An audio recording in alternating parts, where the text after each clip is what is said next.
জানিয়ে দেব এই মুহূর্তে হাতে পাওয়া সর্বশেষ গুরুত্বপূর্ণ আপডেট বাংলা সংবাদ। শুরুতেই থাকছে ভারতীয় গণমাধ্যমগুলো বাংলাদেশকে জঙ্গি রাষ্ট্র হিসেবে প্রমাণের চেষ্টা করছে। রোববার রাজধানীতে সেন্টার ফর পলিসি ডায়ালগের ৩০ বছর পূর্তি উপলক্ষে আয়োজিত এক অনুষ্ঠানে এ মন্তব্য করেছেন তিনি। পররাষ্ট্র উপদেষ্টা বলেন, ভারতীয় মিডিয়াগুলো বাংলাদেশের গণঅভ্যুত্থানে খুশি নয়, তারা প্রোপাগান্ডা ছড়াচ্ছে, বিশ্বে বাংলাদেশকে জঙ্গি রাষ্ট্র হিসেবে দেখানোর চেষ্টা চালাচ্ছে। এটি খুবই আনফেয়ার। এবারে জানাবো, প্রধান উপদেষ্টার প্রেস সচিব শফিকুল আলম জানিয়েছেন, শেখ হাসিনার পতনের আগেও পাচারের জন্য ৬০,০০০ কোটি টাকা ছাপিয়েছিল। তিনি বলেন, এস আলমকে টাকা পাচারের সুযোগ করে দিতে ক্ষমতা হারানোর কিছুদিন আগেও শেখ হাসিনা সরকার ৬০,০০০ কোটি টাকা ছাপিয়েছিল। শ্বেতপত্রের প্রতিবেদন নিয়ে প্রেস সচিব বলেন, শেখ হাসিনার শাসন আমলে দেশে মহাচুরির চিত্র তুলে ধরা হয়েছে অর্থনৈতিক অনিয়মে শ্বেতপত্র প্রণয়ন কমিটির প্রতিবেদনে। জানাবো, সুষ্ঠু নির্বাচনের ক্ষেত্রে কারো চোখরাঙানিতে ভয় পাবেন না। সুষ্ঠু নির্বাচনের ক্ষেত্রে কোনো অপশক্তির আধিপত্যবাদীর চোখরাঙানিকে ভয় না পেতে সরকারের প্রতি আহ্বান জানিয়েছেন জামায়াতে ইসলামের সেক্রেটারি জেনারেল অধ্যাপক মিয়া গোলাম পরোয়ার। তিনি বলেন, সারা দেশে মুক্তিকামী মানুষ আপনাদের সঙ্গে আছে। একটি গ্রহণযোগ্য সুষ্ঠু নির্বাচনের জন্য অন্তর্বর্তী সরকারকে কাজ করতে হবে। নতুন বাংলাদেশ নির্মাণে আজকের এই সম্মেলন ঐতিহাসিক ভূমিকা রাখবে। এদিকে রাজনৈতিক প্রতিশোধ বন্ধের আহ্বান তারেক রহমানের। বিএনপির ভারপ্রাপ্ত চেয়ারম্যান তারেক রহমান বলেছেন, সত্যের সৌন্দর্য হল অবশ্যই ষড়যন্ত্রের উপর বিজয়ী হওয়া। সত্য আমাদের আস্থা দেয় যে শেষমেশ ন্যায় এবং ন্যায্যতা বিজয়ী হবে। নিজের ভেরিফাইড ফেসবুক পোস্টে একথা লিখেছেন তিনি। এবারে থাকছে, প্রমাণ হলো তারেক রহমানের বিরুদ্ধে সব মামলা ছিল ষড়যন্ত্রমূলক। ২১শে আগস্ট গ্রেনেড হামলা মামলায় বিএনপির ভারপ্রাপ্ত চেয়ারম্যান তারেক রহমান সহ সব আসামি খালাস পাওয়ায় স্বস্তি প্রকাশ করেছেন দলটির মহাসচিব মির্জা ফখরুল ইসলাম আলমগীর। আজ রোববার যুক্তরাজ্য থেকে পাঠানো এক বিবৃতিতে তিনি এই স্বস্তির কথা জানিয়েছেন। এবং সর্বশেষ জানাবো আন্তর্জাতিক সংবাদ। ঘূর্ণিঝড় ফিনজালের তাণ্ডবে ভারত ও শ্রীলঙ্কায় ১৯ জনের মৃত্যু। এর মধ্যে ১৬ জনই শ্রীলঙ্কা এবং অন্য ৩ জন ভারতের। ঘূর্ণিঝড়ের প্রভাবে ভারতের তামিলনাড়ু রাজ্য এবং পুদুচেরি অঞ্চলে বন্যা দেখা দিয়েছে। এছাড়া দক্ষিণাঞ্চলে চীনের কিছু অংশ প্লাবিত হয়েছে। এতক্ষণ শিরোনাম শুনছিলেন, এবার বিস্তারিত। প্রিয় দর্শক, আপনি যদি এই চ্যানেলে নতুন হয়ে থাকেন, ভিডিওটি দেখতে দেখতে চ্যানেলটি সাবস্ক্রাইব করে আমাদের সঙ্গে থাকুন। আর এই ভিডিও সম্পর্কে আপনি আপনার মূল্যবান মতামতটি কমেন্ট বক্সে জানিয়ে দিন। আর হ্যাঁ প্রিয় দর্শক, জানিয়ে দিন ভিডিওটি কোথা থেকে দেখছেন। ভারতীয় গণমাধ্যমগুলো বাংলাদেশকে জঙ্গি রাষ্ট্র হিসেবে প্রমাণের চেষ্টা করছে। ভারতীয় গণমাধ্যমগুলো বাংলাদেশকে জঙ্গি রাষ্ট্র হিসেবে প্রমাণের চেষ্টা করছে বলে মন্তব্য করেছেন পররাষ্ট্র উপদেষ্টা মোহাম্মদ তৌহিদ হোসেন। রোববার রাজধানীতে সেন্টার ফর পলিসি ডায়ালগের ৩০ বছর পূর্তি উপলক্ষে আয়োজিত এক অনুষ্ঠানে এ মন্তব্য করেছেন তিনি। পররাষ্ট্র উপদেষ্টা বলেন, ভারতীয় মিডিয়াগুলো বাংলাদেশের গণঅভ্যুত্থানে খুশি নয়, তারা প্রোপাগান্ডা ছড়াচ্ছে, বিশ্বে বাংলাদেশকে জঙ্গি রাষ্ট্র হিসেবে দেখানোর চেষ্টা চালাচ্ছে। এটা খুবই আনফেয়ার। তিনি বলেন, গত ১৫ বছরে সাউথ এশিয়ার দেশগুলোর মধ্যে কোনো সংযোগ স্থাপন হয়নি, তবে এখন সময় এসেছে সেই সংযোগ তৈরি করবার। এ সময় সিপিডি দেশের সত্য চিত্র তুলে ধরতে পারে বলেও মন্তব্য করেছেন তিনি। মোহাম্মদ তৌহিদ হোসেন আরও বলেন, গণঅভ্যুত্থানের পর খুব অল্প সময় আমাদের দায়িত্ব নিতে হয়েছিল। সেই সময় পুলিশ কাজ করছিল না, ছাত্ররা ট্রাফিকের কাজ সামলাচ্ছিল। পরে ধীরে ধীরে পরিস্থিতির উন্নতি হয়েছে। একই অনুষ্ঠানে ট্রান্সপারেন্সি ইন্টারন্যাশনাল বাংলাদেশ এর নির্বাহী পরিচালক ড ইফতেখারুজ্জামান বলেন, ১৯৯০-এর পর যখন গণতন্ত্র ফিরে আসে, আমরা ভাবতে শুরু করলাম তখন রাজনীতি বিরোধী মত দমন করা হয়েছে এবং স্বজনপ্রীতি হয়েছে। রাজনীতিতে সন্ত্রাসীদের জায়গা দেওয়া হয়েছে, গণমাধ্যমের স্বাধীনতা হরণ করা হয়েছে। এখন মানুষ বদলালেও মানসিকতা বদলায়নি। পতনের আগেও ৬০,০০০ কোটি টাকা ছাপে আওয়ামী লীগ সরকার। প্রধান উপদেষ্টার প্রেস সচিব শফিকুল আলম জানিয়েছেন, পতনের আগেও পাচারের জন্য ৬০,০০০ কোটি টাকা ছাপিয়েছে শেখ হাসিনা সরকার। রোববার ফরেন সার্ভিস একাডেমিতে সমসাময়িক বিষয়ে আয়োজিত ব্রিফিংয়ে একথা বলেন তিনি। শফিকুল আলম বলেন, এস আলমকে টাকা পাচারের সুযোগ করে দিতে ক্ষমতা হারানোর কিছুদিন আগেও শেখ হাসিনা সরকার ৬০,০০০ কোটি টাকা ছাপিয়েছিল। শ্বেতপত্রের প্রতিবেদন নিয়ে প্রেস সচিব বলেন, শেখ হাসিনার শাসন আমলে দেশে মহাচুরির চিত্র তুলে ধরা হয়েছে অর্থনৈতিক অনিয়মের শ্বেতপত্রের প্রণয়ন কমিটির প্রতিবেদনে। উন্নয়নের বয়ানের পোস্টমর্টেম করা হয়েছে অর্থনৈতিক শ্বেতপত্রে। যে চিত্র বেরিয়ে এসেছে তা খুবই ভয়াবহ।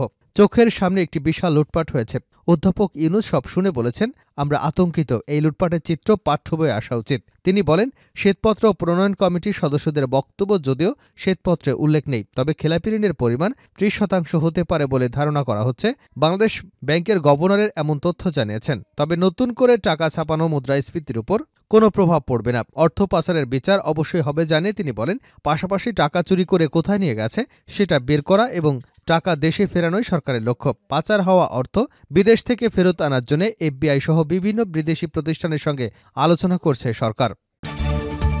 সুষ্ঠু নির্বাচনের ক্ষেত্রে কারো চোখ রাঙানিকে ভয় পাবেন না। সুষ্ঠু নির্বাচনের ক্ষেত্রে কোনো অপশক্তি এবং আধিপত্যবাদীর চোখ রাঙানিকে ভয় না পেতে সরকারের প্রতি আহ্বান জানিয়েছেন জামায়াতে ইসলামের সেক্রেটারি জেনারেল অধ্যাপক মিয়া গোলাম পরোয়ার। তিনি বলেন, বাংলাদেশের মুক্তিগামী মানুষ আপনাদের সঙ্গে আছে।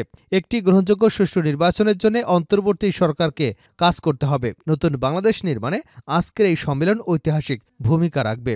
চট্টগ্রাম মহানগরী রেলওয়ে পোলো গ্রাউন্ড মাঠে বাংলাদেশ শ্রমিক কল্যাণ ফেডারেশন চট্টগ্রাম মহানগরী দ্বিবার্ষিক সম্মেলনে এসব কথা বলেন তিনি। পাশের দেশের সরকার এবং সরকারি দলের নেতারা বাংলাদেশের আইনশৃঙ্খলার বিষয়ে কথা বলে আমাদের অভ্যন্তরীণ বিষয়ে হস্তক্ষেপ করছে বলে মন্তব্য করে অধ্যাপক মিয়া গোলাম পরোয়ার বলেন, আমাদের অভিন্ন নদীসহ বিভিন্ন বিষয়ে তারা আমাদের অধিকারে হস্তক্ষেপ করছে। আধিপত্যবাদী শক্তির বিরুদ্ধে বাংলাদেশ সরকারকে শক্ত অবস্থান গ্রহণ করতে হবে। শ্রমিকদের অধিকারের বিষয়ে তিনি বলেন, সব কারখানায় ট্রেড ইউনিয়ন করবার অবাধ অধিকার দিতে হবে। একসময় ট্রেড ইউনিয়ন ছিল স্কুল অব কমিউনিজম। অবশেষে ইসলামী আদেশ বিশ্বাসী কিংবদন্তি দুই শ্রমিক নেতা ব্যারিস্টার কোরবান আলী এবং ব্যারিস্টার আক্তার উদ্দিন শ্রমিকদের অধিকার আদায় সংগ্রাম শুরু করেন, আর ট্রেড ইউনিয়নে নতুন ধারা তৈরি হল। ট্রেড ইউনিয়নকে স্কুল অব ইসলামে পরিণত করবার চেষ্টা শুরু করেছেন আমাদের পূর্ববর্তী নেতারা। রাজনৈতিক প্রতিশোধ বন্ধের আহ্বান তারেক রহমানের। বিএনপির ভারপ্রাপ্ত চেয়ারম্যান তারেক রহমান বলেছেন, সত্যের সৌন্দর্য হল অবশ্যই ষড়যন্ত্রের উপর বিজয়ী হওয়া।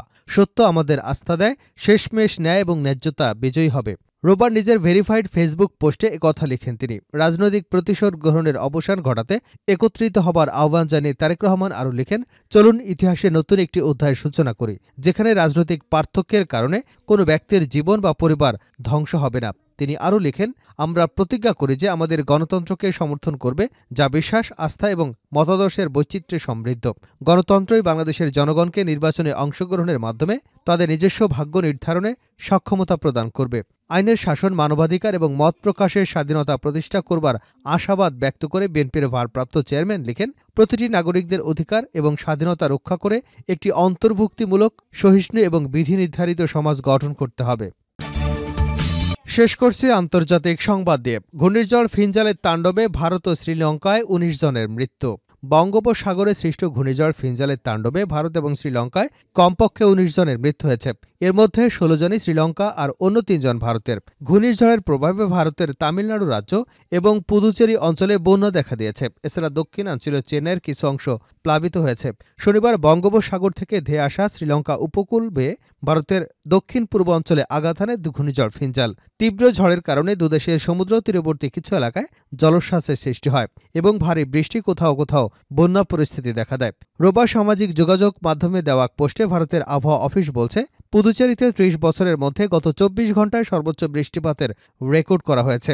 দক্ষিণাঞ্চলের চেন্নাইয়ের কিছু অংশ প্লাবিত হয়েছে। ভারতের বিমানবন্দর কর্তৃপক্ষ জানিয়েছে, শনিবার শহর থেকে যাত্রা করা ফ্লাইটগুলো সাময়িকভাবে স্থগিত করা হয়, তবে রবিবার সকাল থেকে ফ্লাইটগুলো চলাচল আবারও শুরু করেছে। স্থানীয় গণমাধ্যম প্রচারিত ভিডিও ফুটেজে দেখা যায়, ঘূর্ণিঝড় ফিনজালের তাণ্ডবে তামিলনাড়ুতে ব্যাপক ক্ষয়ক্ষতি হয়েছে। রাজ্যের বেশিরভাগ এলাকার রাস্তাঘাট পানিতে ডুবে গেছে। এছাড়া পানিবন্দী হয়ে পড়া লোকজনকে নৌকায় করে উদ্ধার করেছে স্থানীয় উদ্ধারকর্মীরা। এদিকে কলম্বো দুর্যোগ ব্যবস্থাপনা কেন্দ্র জানিয়েছে, ভারী বর্ষণে কোনো কোনো এলাকা প্লাবিত হয়েছে, তবে বেশি ক্ষয়ক্ষতি হয়েছে ঘূর্ণিঝড়ের ফলে সৃষ্ট জলোচ্ছ্বাসে। দেশটির দেওয়া সর্বশেষ তথ্য মতে ঝড় এবং বন্যায় মোট ১,৩৮,৯৪৪টি পরিবার ক্ষতিগ্রস্ত হয়েছে। ঘূর্ণিঝড় ফিনজাল মধ্যরাতে যখন তামিলনাড়ু উপকূলে আঘাত হানে, তখন এর গতিবেগ ছিল ঘণ্টায় ৯০ কিলোমিটার। ভারতের আবহাওয়া বুলেটিনে বলা হয়েছে, রোববার সকালের দিকে শক্তি হারিয়ে ঘূর্ণিঝড়টি গভীর নিম্নচাপে পরিণত হয়।